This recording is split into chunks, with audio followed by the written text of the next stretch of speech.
રામ રામ ને સીતારામ બધાયને.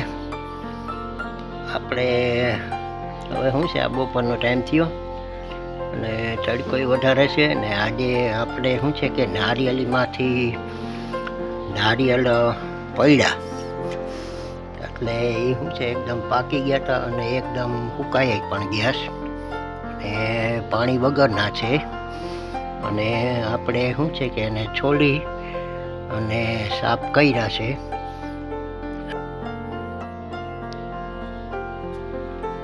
અને આ નારિયેળ છે અને આ એમાંથી નીકળાય એ કોકોપીટ કહેવાય. એ શું છે કે ઝાડવાના મૂળમાં નાખીએ તો ખાતર કહેવાય. અને પાણી આપણે થોડા દિવસ એને ન મળે ને તો પણ હાલે. અને આ જે છે એ એના છોટલા આપણે કાઢેલા છે નારિયેળના. તો આમાંથી ને આપણે શું છે કે તમને વિડીયો બનાવીને આમાંથી તમને બતાવશું હું આમાં કેટલી બધી વસ્તુ બને છે.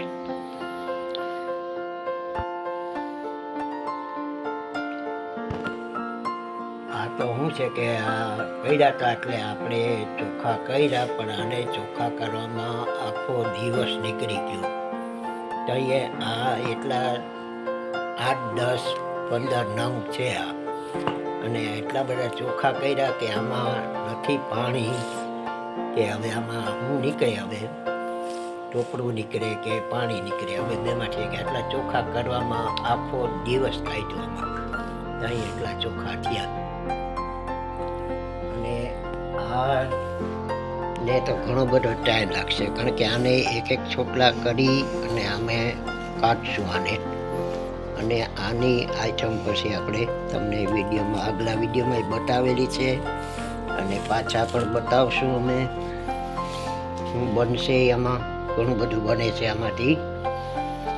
અને આ બધી શું છે ચોખ્ખા કરવામાં બહુ ટાઈમ લાગે, આખો દિવસ નીકળી જાય એમાં.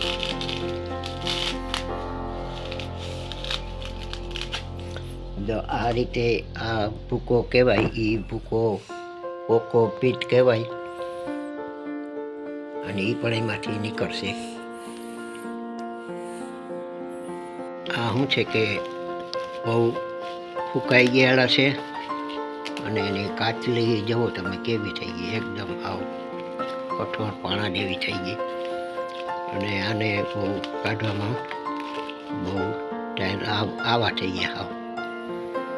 અને એવા આને ચોખ્ખા કર્યા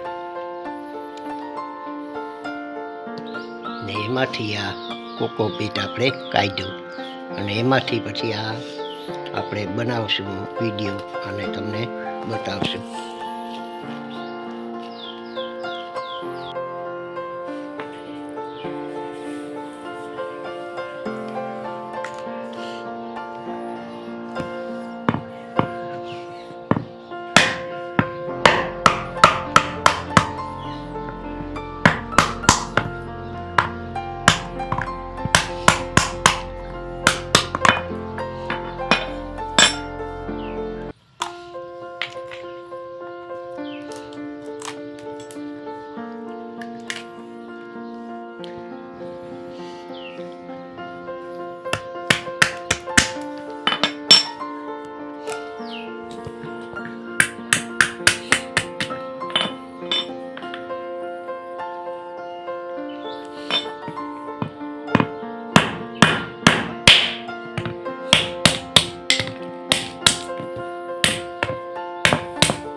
આપણે નારિયેળના છોયલા હતા એને આપણે ભાંગ્યા છે અને એટલા નીકળ્યા છે હાજા આ છે ઈ આખા અને આ સરસના આપણે નારિયેળ નીકળ્યા છે આની કંઈક આપણે ખમણીને આપણે કંઈક આઈટમ બનાવશું અને થોડાક બગડેલા પણ નીકળ્યા છે આ બધા.